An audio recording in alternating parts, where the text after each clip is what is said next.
হঠাৎ করে মন চাইলো খামু ফলের জুস, তাই গেঞ্জিটা পরে গাড়িটা নিয়ে গেলাম মার্কেটে চলে। এখন কিনবো ফল, কোন ফলের কেমন পুষ্টি জানা ছিল না, তারপরেও আপেল থেকে নিলাম 2খানা। আপেল নিয়ে ভাবতে ভাবতে নিলাম 2টা আম, তারপরেতে কি নিব জানা ছিল না। পরে ভাবলাম 2টা কলা নেওয়া যেতে পারে, নিলাম 2টা কলা আমি ব্যাগের ভিতরে। তারপরেতে আরো কিছু মেশানো যেতে পারে, আঙ্কুর দেইখা ভালো লাগছে নিলামও আমি। তার ওমানি দেইখা হাইসা বলল কি কি নিলি রে?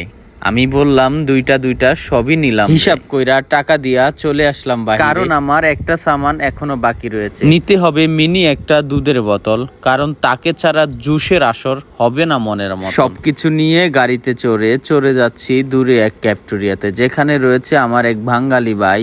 তার কাছে যাব, জুস বানাবো, খাবো মনের মতো করে। বলতে চলে এলাম ক্যাফটেরিয়াতে। ভাই দেখলাম বসে বসে রেস্ট করতেছে। বললাম ভাই রেস্ট করেন না, বানাইয়ে দেন জুস। হাসি দিয়ে ভাই বলল হবে দারুন জুস, আপনি শুধু 5 মিনিট ওয়েট করেন ভাই, দারুন জুস বানিয়ে নিয়ে আনবো ভাই। আমি বললাম তাড়াতাড়ি করেন ভাই, প্রচুর গরম লাগছে আমার, সহ্য করার মতন। ভাই দেখলাম কাটাকাটি শুরু করে দিল, কি দারুন জুস বানিয়ে নিয়েও আবার আসলো। তারপরেতে 3 ভাইয়ে বসে খেলাম জুস খেয়ে মনটা আমার ভরে গেল। এমন গরমে ফলের জুস অনেক উপকারী ভাই, চাইলে আপনি খেতে পারেন। যাই চলুন এবার চলে যাব বাসায়, চলে যাই আজকে, না হয় কালকে আবার দেখা হবে ভাই।